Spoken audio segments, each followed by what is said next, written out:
हमारा काम आम लोगों से काफी अलग है। हम में से कोई भी पारिवारिक जिंदगी नहीं जी रहा है। हम बुराई के खिलाफ बुराई से लड़ते हैं। वो लोग आ रहे हैं, वो लोग जरूर आएंगे। Hello and welcome to Polygrad studios. दोस्तों, सबसे ज्यादा चर्चा में रहने वाली वेब सीरीज मिर्जापुर, जिसको लेकर लगातार रोज नए नए अपडेट्स सामने आते ही रहते हैं। इस सीरीज के अभी तक 2 सीजन आ चुके हैं और अब मेकर्स तीसरे सीजन की तैयारी में हैं। अभी हाल ही में सीरीज के तीसरे सीजन की रिलीज डेट सामने आई थी और साथ ही एक तस्वीर भी वायरल हुई थी जिसमें अली फैजल उर्फ गुड्डू भैया कुश्ती करते हुए नजर आए। उनकी ये तस्वीर खूब वायरल हुई थी। अब मिर्जापुर सीजन 3 के एक्टर अली ने अपने सोशल मीडिया हैंडल से सीरीज से जुड़ा एक बड़ा अपडेट फैंस के साथ शेयर किया है, जिसे जानने के बाद मिर्जापुर 3 का इंतजार कर रहे फैंस खुशी से झूम उठेंगे। अली फैजल इन दिनों वेब सीरीज मिर्जापुर 3 को लेकर काफी सुर्खियों में बने हुए हैं। अली सीरीज से जुड़े अपडेट्स अपने इंस्टाग्राम पर शेयर करते रहते हैं और अभी हाल ही में अली फैजल ने मिर्जापुर सीजन 3 से जुड़े अपने लुक की फोटो शेयर की है। इस तस्वीर में अली फैजल ब्लैक कलर की हुडी पहने हुए नजर आए। इस तस्वीर में कालीन भैया सहित कई मिर्जापुर सीरीज के कई एक्टर्स के नाम लिखे हुए हैं। इसके नीचे लिखा हुआ है मिर्जापुर 3 कमिंग सून। अली फैजल की यह तस्वीर सोशल मीडिया पर खूब वायरल हो रही है और लोग पसंद कर रहे हैं। इस तस्वीर के आने के बाद फैंस बहुत खुश हैं और उनकी एक्साइटमेंट और बढ़ गई है। दोस्तों, लेकिन हमें क्या देखने को मिलेगा फिल्म में और हमने क्या अभी तक देखा है? दोस्तों, मेकर्स टाइम पर अपने फैंस को एक्साइटमेंट का इंजेक्शन देते रहते हैं ताकि उनके अंदर इस सीरीज का बुखार ना उतरे। दोस्तों, पार्ट 3 में वर्ल्ड वॉर 3 होगा, जहां सभी लोग मिर्जापुर की गद्दी पर बैठने के लिए मरेंगे और मारेंगे। तो सबसे बड़ा सवाल कि मिर्जापुर 3 की एंडिंग क्या होगी? शरद शुक्ला, कालीन भैया, गुड्डू, गोलू और बीना, कौन बनेगा मिर्जापुर का किंग? और सबसे बड़ी बात कि मिर्जापुर का रियल डॉन कौन था जिस पर ये पूरी फिल्म बनी है? उत्तर प्रदेश की बनी सीएम का क्या साइड होगा? क्या वो कालीन भैया की साइड होंगी या खुद अकेले जंग लड़ेंगी? क्यों बचाया शुक्ला ने कालीन भैया को मिर्जापुर 2 में? मिर्जापुर सीरीज किस हॉलीवुड सीरीज से इंस्पायर्ड है? और जानेंगे फिल्म से रिलेटेड कुछ interesting facts. So welcome again. दोस्तों, बॉलीवुड में कई एक्शन फिल्में बनाई गई, कई एक्टर्स ने दमदार किरदार निभाकर सभी के दिल में अपनी अलग अलग पहचान बनाई। लेकिन कुछ फिल्में सीरीज ऐसी होती है जिसका हर किरदार याद रह जाता है, जिसकी स्टोरी लाइन के साथ हर कोई रिलेट कर पाता है।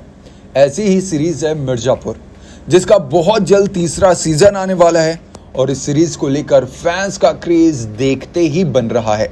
हैरानी इस बात की है कि सीरीज देखने की एक्साइटमेंट अली फैजल की वजह से नहीं, बल्कि विलन बने पंकज त्रिपाठी की वजह से पैदा हो रही है।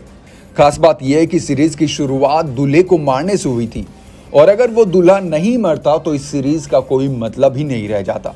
उसके बाद देखा जाए तो पहले पार्ट के एंड में फिर दूल्हा मरता है और सेकंड सीजन की शुरुआत होती है। लेकिन दोस्तों, मेकर्स उसे इतने खतरनाक मोड पर लाकर एंड करेंगे ये किसी ने नहीं सोचा था। अब मिर्जापुर 3 की शुरुआत हो चुकी है, तो इसमें लीड रोल में नजर आएंगे गुड्डू पंडित यानी कि अली फैजल, गोलू यानी कि श्वेता त्रिपाठी शर्मा, अखंडा त्रिपाठी उर्फ कालीन भैया यानी कि पंकज त्रिपाठी, बीना यानी कि रशिका दुग्गल, मुन्ना त्रिपाठी की वाइफ यानी कि मधुरिमा यानी कि ईशा तलवार। डायरेक्टर की बात करें तो दोनों सीजन के हर एपिसोड के डायरेक्टर अलग अलग रहे। मतलब जहां पहले सीजन के पहले पार्ट को डायरेक्ट किया था करण अंशुमन और गुरमीत सिंह ने, वहीं सेकंड पार्ट को गुरमीत सिंह और महिर देसाई ने डायरेक्ट किया। ऐसे ही डायरेक्टर हर पार्ट के साथ बदलते रहे। तो टोटल 3 डायरेक्टर की टीम थी जिन्होंने इस 19 पार्ट के 2 सीजन को डायरेक्ट किया था। पार्ट 3 की शुरुआत हो चुकी है और फिल्म अभी प्रोडक्शन स्टेज में है, जहां रिपोर्ट की माने तो ये इस साल के एंड तक फिल्म फ्लोर पर आ जाएगी और अगले साल के मिड तक मेकर्स रिलीज करेंगे मिर्जापुर 3 को। लेकिन इस बार की कहानी में सीजन 2 से ज्यादा ट्विस्ट एंड टर्न देखने को मिलेगा। मतलब कि इसमें हमें मिर्जापुर की गद्दी पाने के लिए सब अपनी अपनी कोशिश में लगे हुए हैं और उसमें सबसे पहले गुड्डू और गोलू, जिन्हें मिर्जापुर की गद्दी तो चाहिए, साथ में उनको मुन्ना से बदला भी लेना है, जो वो दोनों आखिर में बदला ले भी लेते हैं। साथ ही साथ बात करें, गोलू ने बिहार के भाई साहब को भी फंसा लिया था। अब बात करते हैं दूसरे दावेदार की, तो वो है मुन्ना त्रिपाठी, जिनका सबसे बड़ा मकसद था कि मिर्जापुर की गद्दी पे बैठना। ये लगभग पूरा ही हो गया था। मतलब कि कालीन भैया ने गद्दी ही दिया था कि वो चल बसे। यानी कि गुड्डू और गोलू ने उनसे अपना बदला ले लिया। तीसरे दावेदार की बात करूं तो वो पहले से ही उस गद्दी पे बैठे हैं, यानी कि कालीन भैया, जो फिलहाल अभी जख्मी हैं। और चौथे दावेदार के पास है, यानी कि जौनपुर के शरद शुक्ला के पास। कालीन भैया के एंड की शुरुआत तब होती है जब मकबूल यानी कि कालीन भैया का एकदम वफादार आदमी उसी के बाप को जाके मार देता है। असल में वो नहीं मारता, मारती तो बीना है, लेकिन कालीन भैया के नजर में तो उनके पिताजी को मकबूल ने ही मारा। अब किंग ऑफ मिर्जापुर का इतना भरोसेमंद और वफादार उन्हीं के घर में घुसकर उन्हीं के पिता को मारे तो ये बहुत बेइज्जती वाली बात होती है। इसीलिए कालीन भैया अपने पिताजी का अंतिम संस्कार जो है एकदम छुप के अकेले में करा रहे हैं। वहीं मुन्ना त्रिपाठी को ये गलत जानकारी दी जाती है कि उनको मारने के लिए उन्हीं के पिताजी ने यानी कि कालीन त्रिपाठी ने आदमी भेजे थे। तो उनको गुस्सा आ जाता है और वो निकल पड़ते हैं अपने पिताजी को मारने के लिए, जो उनके पिताजी के अंतिम संस्कार में लगे हुए हैं। इसका सही फायदा उठाता है शरद शुक्ला। पहले मुन्ना सारी बात शरद शुक्ला को बताता है और शरद शुक्ला सारी बातें बता देता है कालीन भैया को। वो कहता है कि आप तैयार रहना, मुन्ना बहुत गुस्से में है और आपको मारने आ रहा है। लेकिन कालीन भैया उससे भी ज्यादा दिमाग चलाते हैं। कालीन भैया वो अपने सारे आदमी को दूर भेज देते हैं, क्योंकि उनको ऐसा लगता है कि मेरा बेटा देखेगा उन लोगों के हाथ में बंदूक, देखकर वो इस जानकारी को सही समझकर मार देगा।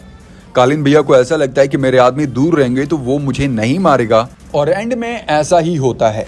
मुन्ना अपने पिताजी को नहीं मारता, आखिर बाप है उसका और वो मिर्जापुर की गद्दी दे रहे थे तो उनको क्यों मारेगा। इससे कालीन भैया भी खुश है और मुन्ना त्रिपाठी भी खुश। दुख होता है तो शरद शुक्ला को, क्योंकि उनका प्लान एकदम से खराब हो जाता है। तो शरद शुक्ला भी सोचता है कि मैं इन दोनों को मार देता हूँ, क्योंकि उस समय पर वो दोनों अकेले होते हैं। लेकिन शरद शुक्ला के हमले से पहले वहां आ जाते हैं गुड्डू और गोलू और वो उन पर हमला कर देते हैं। उस हमले में मुन्ना त्रिपाठी मर जाते हैं और कालीन भैया बहुत जख्मी हो जाते हैं। मुन्ना त्रिपाठी को मार देने से गुड्डू और गोलू का बदला पूरा होता है। मतलब साफ है, मुन्ना अब थर्ड पार्ट में, तीसरे पार्ट में नजर नहीं आएंगे। लेकिन यहाँ कुछ लोगों का कहना है कि मुन्ना नहीं तो अब आने वाले सीजन में इतना मजा नहीं आएगा, लेकिन ऐसा नहीं है। और भी बहुत सारे कैरेक्टर है जिन्हें देखने में सच में मजा आएगा। इस कहानी में सबसे बड़ा ट्विस्ट तब आता है जब गुड्डू पंडित कालीन भैया को मारने जाता है, तभी पीछे से शरद शुक्ला हमला कर देता है। उसी समय पर शरद शुक्ला कालीन भैया को बचाकर निकल जाता है। मतलब इसी एक चीज की वजह से बहुत लोगों का दिमाग घुमा हुआ है, क्योंकि जहां शरद शुक्ला मारने की प्लानिंग कर रहा था वो अचानक से बचाने लगा। मुझे भी ऐसा लगा था कि गुड्डू पंडित कालीन भैया को मार देता है और उसके बाद शरद शुक्ला गुड्डू और गोलू और उनके आदमी को मारकर मिर्जापुर की गद्दी पर राज करेगा। अब ऐसा क्यों नहीं हुआ? इसका सीधा सा जवाब है कि मिर्जापुर को बनाने वाले मेकर्स नहीं चाहते थे कि ये यहीं पर खत्म हो। मतलब कि वो भी इसके सीजन को आगे बढ़ाना चाहते थे। अब अगर बात करें मिर्जापुर सीजन 3 की, तो उसमें हमें इस सीजन में बहुत कम रोल में दिखे, कैरेक्टर जो कम दिखा, उनकी वजह से सीजन 3 की कहानी आगे बढ़ेगी। जैसे कि बिहार के त्यागी जी, क्योंकि वहां पर भी हमला हुआ था, उसी हमले में छोटे त्यागी जी बच गए थे। अब ये देखने में मजा आएगा कि कौन किसका साथ देगा और क्या ये बात बिहारी त्यागी को पता चलेगी कि उसका बड़ा बेटा मरा है, छोटा बेटा नहीं। उसके बाद मुन्ना त्रिपाठी की वाइफ जो सीएम बन चुकी है, जो मुन्ना त्रिपाठी से प्यार करने लगी थी, शायद अब वो भी गुड्डू पंडित से बदला लेंगी। उसके बाद देखा जाए, बात की जाए कालीन भैया की, तो उनका ये भी रहेगा कि कैसे फिर से दोबारा राज किया जाए उस गद्दी पर मिर्जापुर की। उसके बाद बात करें गुड्डू और गोलू की, तो अब किस तरह की तैयारी करेंगे वो देखने को मिलेगा। उसके बाद जो छोटा त्यागी बच जाता है वो इसके बाद किसके साथ काम करेगा। हालांकि ये छोटे त्यागी हैं, ये हमें आखिरी में पता चला जब वो अपने बड़े भैया की रिंग को घुमा रहे होते हैं, लेकिन उनकी रिंग जो है वो ठीक से घूम नहीं पा रही थी, तो सभी को यही लगा होगा कि वो छोटे त्यागी हैं। उसके बाद बात करें लाला और उसकी बेटी शबनम। शबनम तो गुड्डू पंडित के साथ सेट हो गई है। बात करें लाला की, तो वो किसका साथ देगा वो हमें इस सीरीज में, लास्ट सीरीज मिर्जापुर 3 में देखने को मिलेगा। बात रह जाती है बीना त्रिपाठी। अब सबसे बेहतरीन कैरेक्टर अगले सीजन में यही रहने वाला है, क्योंकि बीना ने गुड्डू की मदद एक शर्त पे की थी कि जब उसका बेटा 18 साल का हो जाएगा तब वो उसके बेटे को मिर्जापुर की गद्दी वापस करेगा। मिर्जापुर 2 में तो कालीन भैया बच गए हैं, तो ये देखना भी मजा आएगा कि बीना और कालीन भैया क्या एक साथ होते हैं या गुड्डू का साथ देती हैं बीना। ये सभी चीजें हमें मिर्जापुर के सीजन 3 में देखने को मिलेंगी। अगर सीरीज के एंडिंग की बात करें कि मिर्जापुर 3 के एंडिंग में क्या देखने को मिलेगा, तो आप जैसा कि सभी लोग जानते हैं कि मिर्जापुर 3 में हकदार ज्यादा लोग हैं गद्दी के। पहले खुद कालीन भैया, क्योंकि उनके साथ इस बार शरद है और हो सकता है कि बीना भी मिल सकती है, और सबसे बड़ी बात यूपी की सीएम। मतलब अगर ये 4 लोग एक साथ हो जाते हैं तो वैसे ही गुड्डू और गोलू का बचना मुश्किल हो जाएगा। दूसरे दावेदार खुद गोलू और गुड्डू हैं, उनके साथ भी छोटे त्यागी और शबनम है और उसके फादर भी हैं। तो बेसिकली देखा जाए तो 4 लोगों की टीम है। अब कौन किस पे भारी पड़ेगा ये तो आने वाला वक्त बताएगा, लेकिन मुझे जहां तक लग रहा है कालीन भैया अपनी कुर्सी वापस लेंगे। अब ऐसा तो होगा नहीं कि सब भूल भुला कर एक हो जाएंगे बॉलीवुड की टिपिकल फिल्मों की तरह। क्यों, आप लोगों को क्या लगता है क्या होगा? दोस्तों ये जो सीरीज है, अगर आप लोगों ने ध्यान से देखा होगा तो इसमें ऐसे बहुत से एलिमेंट है, बहुत से ऐसे सीन है जो गेम्स ऑफ थ्रोन से बिल्कुल मिलती जुलती हैं। गेम्स ऑफ थ्रोन्स जो कि हॉलीवुड की बहुत ही फेमस सीरीज है।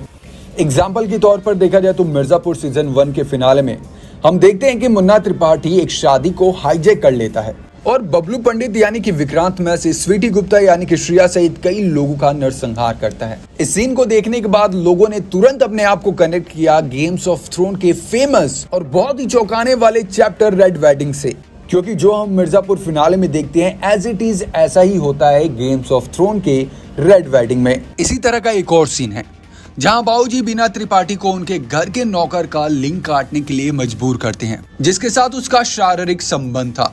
गेम्स ऑफ थ्रोन में रामसे बोल्टन थियोन ग्रेओज के साथ भी ऐसा ही करते हैं। उसके बाद देखा जाए तो प्राइवेट पार्ट काटने के बाद बाबूजी बीना के साथ जबरन रिलेशन करते हैं, जो उसके बेटे अखंड त्रिपाठी उर्फ कालीन भैया की पत्नी है। और अगर आप लोगों ने गेम्स ऑफ थ्रोन देखी है तो उसमें एक चैप्टर है जहां टाइविन लैनिस्टर अपनी बेटे की गर्लफ्रेंड के साथ ऐसा ही कुछ करता है। तो ऐसे बहुत से सीन है जिन्हें देखकर लगता है कि ये सीरीज गेम्स ऑफ थ्रोन से इंस्पायर्ड है।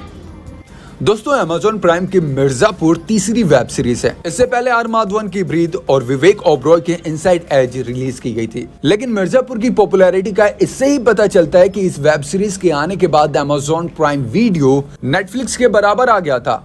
अब इसका 3rd सीजन आने वाला है, वो भी फुल भौकाल के साथ। भौकाल की बात कर रहे थे तो ये एक यूपी का वर्ड है जहां लोग नॉर्मली यूज करते हैं। भौकाल बेसिकली ये बताने के लिए होता है कि किसका कितना दबदबा है। जैसे पहले हमारे यूपी में बहुत सारे ऐसे नेता थे, बहुत सारे ऐसे डॉन थे, और ये डॉन की बात करें तो ये जो फिल्म बनी है, ये जो वेब सीरीज है, ऐसे बहुत से यूपी में डॉन है और ऐसा लगता है कि ये जो वेब सीरीज है उन्हीं के रियल लाइफ पर बनाई गई है, थोड़े बहुत चेंजेस के बाद। यहाँ तक कि जो मुन्ना त्रिपाठी है जो वेब सीरीज में बहुत फेमस कैरेक्टर है, सच में मुन्ना बजरंगी नाम का एक कैरेक्टर था जिसने पहले कालीन का धंधा किया, आफ्टर दैट कट्टो का, और फिर वो पॉलिटिक्स में उतर आया। ऐसे ही पंकज त्रिपाठी, गुड्डू भैया सभी के हैं। दोस्तों कहते हैं कि रियल लाइफ से ही रियल लाइफ के कैरेक्टर तय होते हैं। कई फिल्मों में ऐसा देखने को मिलता रहता है, लेकिन अब सीरीज में भी ऐसा हो रहा है। मतलब अगर आप लोगों ने देखा होगा तो मिर्जापुर के मुन्ना भैया भी रियल लाइफ से इंस्पायर है। दरअसल इस वेब सीरीज की कहानी पावर, पॉलिटिक्स और प्रतिशोध की कहानी है। इसमें एक खास किरदार है मुन्ना भैया। माना जा रहा है कि इनकी स्टोरी कुछ real life gangster Munna Bajrangi से मिलता है। हालांकि सीरीज के प्रोड्यूसर का कहना है कि मिर्जापुर की कहानी फिक्शनल है, लेकिन अगर आप मुन्ना बजरंगी और मिर्जापुर के मुन्ना भैया की जिंदगी की कहानी पर गौर करेंगे तो आपको बहुत सारी सिमिलैरिटीज नजर आएंगी। तो मिर्जापुर के बहुत ही फेमस गैंगस्टर मुन्ना बजरंगी, असल मुन्ना बजरंगी का असल नाम प्रेम प्रकाश सिंह है। एक वक्त में वो मिर्जापुर की अपराध की गलियों का किंग कहा जाता था। वो असल में एक ऐसा गैंगस्टर था जो बातों से कम और गोलियों से ज्यादा बातें करता था, मतलब as it is Munna Tripathi की तरह। एक रिपोर्ट के मुताबिक उसने करीब 40 लोगों की हत्या की थी। मिर्जापुर और पूर्वांचल में लोग उसका नाम सुनते ही कांपने लगते थे। उसने कालीन का धंधा बचपन में ही शुरू कर दिया था। हैरानी की बात तो ये थी कि 17 साल की उम्र में उसने पहली हत्या की। इस तरह वो कालीन भैया कहलाया। लेकिन ये धंधा रास नहीं आया तो देसी कट्टे का धंधा शुरू कर दिया। अब जब पूर्वांचल में पॉकेट में गन और खूब पैसा हो तो माथा वैसे ही गर्म हो जाता है। बाद में वो धीरे धीरे मुन्ना बजरंगी के तौर पर कुख्यात होने लगा। इसके साथ ही वो जौनपुर में एक गैंगस्टर के साथ हो गया। उसके साथ उसने खूब अवैध खनन और कट्टे का व्यापार किया। फिर बाद में वो यहाँ डॉन और राजनीति मुख्तार अंसारी के संपर्क में आया। मुख्तार अंसारी के बारे में तो आप भी जानते होंगे कि आजकल वो जेल में हैं और उन्होंने बहुत ऐसे अपराध किए हैं, बहुत लोगों को मारा तोड़ा फोड़ा है और बहुत सारा अवैध कब्जा भी किया है। हाँ, तो मुन्ना बजरंगी कुछ दिनों में वो उनका राइट हैंड बन गया। अंसारी के कहने पर ही उसने भाजपा के नेता कृष्णानंद राय और बाद में रामचंद्र सिंह का मर्डर किया। मुन्ना बजरंगी को समाजवादी पार्टी का कथित तौर पर पूरी तरह से सपोर्ट था। कहते हैं अपने बाहुबल के दम पर उसने कई गैर कानूनी काम किए और करोड़ों की संपत्ति का मालिक बना। मुन्ना बजरंगी के बारे में एक और बात बहुत कही जाती है। ऐसा कहा जाता है कि उत्तर प्रदेश में गैंग वॉर में AK-47 का चलन इसने ही शुरू किया था। AK-47 किसने बनाई थी आप लोगों को याद है? इस गन को डिजाइन किया था मिखाइल कालाशनिकोव ने, और इसीलिए जब KGF चैप्टर 2 में रॉकी भाई गन जो यूज करते हैं, जो खरीद कर लाते हैं इनायत से, वो गन AK-47 होती है और उसका नाम होता है कालाशनिकोवा। हाँ, तो हम बात कर रहे थे मुन्ना बजरंगी की। तो करीब 2 दशक तक इन्होंने यूपी में खूब आतंक मचाया। अब यूपी में पुलिस की आंखों में खटकने लगे थे ये, पर धरे नहीं जा रहे थे। सो पुलिस ने मुन्ना बजरंगी पर लाखों का इनाम रख दिया। मुन्ना बजरंगी का ऐसा खौफ था कि उनकी मुखबरी कोई नहीं करता था। लेकिन नया टर्न तब आया जब उनका रिलेशन मुख्तार अंसारी से खराब हो गया। दरअसल मुन्ना बजरंगी भी पॉलिटिक्स में आना चाहते थे। वो एक महिला को गाजीपुर से भाजपा का टिकट दिलवाने की कोशिश कर रहे थे, जिसके चलते उसका मुख्तार अंसारी के साथ संबंध खराब हो गए। मतलब कि इधर पुलिस हाथ धोकर पीछे पड़ी थी और सिर पर किसी का हाथ भी नहीं रहा। तो चुपचाप मुन्ना बजरंगी मुंबई चले गए। यहाँ तो सबकी निगाहों से बचकर मलाड में अपनी पत्नी और बच्चों के साथ रह रहे थे। लेकिन पुलिस को इनका पता चला और 29 अक्टूबर 2009 को उसे धर दबोचा। मुकदमा चला, जेल पहुंचे। जेल में भी मुन्ना बजरंगी का दादागिरी चालू ही था। वहाँ थाने में एक गैंगस्टर से लड़ाई हो गई जिसका नाम था सुनील राठी, और उसने ताबड़तोड़ गोलियां चलाकर जेल में ही उसकी हत्या कर दी। लेकिन कोई कहता है कि उसके दुश्मनों ने ही उसे मारा है, और वो भी प्लान के तहत। ये है मुन्ना बजरंगी की कहानी। अब मुन्ना भैया से कितनी मिलती जुलती है ये तो आप लोगों को ही तय करना है। बात करें अगर कालीन भैया की, तो मिर्जापुर में सबसे दमदार किरदार अगर किसी का था तो वो है कालीन भैया का। कई लोगों का कहना है कि ये किरदार यूपी के बाहुबली नेता मुख्तार अंसारी की जिंदगी से इंस्पायर है। यूपी के गाजीपुर जिले में जन्मे मुख्तार का नाम प्रदेश के माफिया नेताओं में पहले पायदान पर है। मुख्तार शुरू से ही निडर और दबंग छात्र राजनीति में सक्रिय रहे। छात्र राजनीति से नेता बने मुख्तार का जमीनी कारोबार और ठेका की वजह से कई अपराध में नाम दर्ज हुआ। माना जाता है कि पूर्वांचल के मऊ, गाजीपुर, वाराणसी और जौनपुर में उनके नाम का ही सिक्का चलता था। बात करें अगर बबलू पंडित की, तो मिर्जापुर के बबलू पंडित की कहानियां माफिया ब्रिजेश सिंह से बहुत मिलती जुलती है। ब्रिजेश भी माफिया डॉन बनने से पहले होनहार छात्र थे, स्टूडेंट थे, लेकिन पिता की मौत का बदला उन्हें अपराध की दुनिया में खींच लाया। ब्रिजेश सिंह ने दिन दहाड़े अपने पिता के हत्यारे हरिहर सिंह को मौत के घाट उतार दिया। ये पहला मौका था जब ब्रिजेश के खिलाफ पुलिस थाने में मामले दर्ज हुए। बता दें, उत्तर प्रदेश के बाहुबली मुख्तार अंसारी से इनका 36 का आंकड़ा है। दोनों एक दूसरे के खून के प्यासे हैं। अब बात करें गुड्डू पंडित। मिर्जापुर वेब सीरीज के सबसे जानदार कैरेक्टर गुड्डू भैया काफी मशहूर हैं। कहा जाता है कि गुड्डू भैया का किरदार उत्तर प्रदेश के बहुत ही फेमस माफिया गुड्डू पंडित से काफी मिलता जुलता है। बुलंदशहर जिले की डिब्बाई विधानसभा से 2 बार विधायक रहे गुड्डू पंडित भी बहुत भौकाली हैं। बताया जाता है कि गुड्डू कभी बाहुबली मंत्री रहे अमरमणि त्रिपाठी के लिए टैक्सी स्टैंड का ठेका वसूलता था, लेकिन वो हमेशा से त्रिपाठी जैसा बनना चाहता था।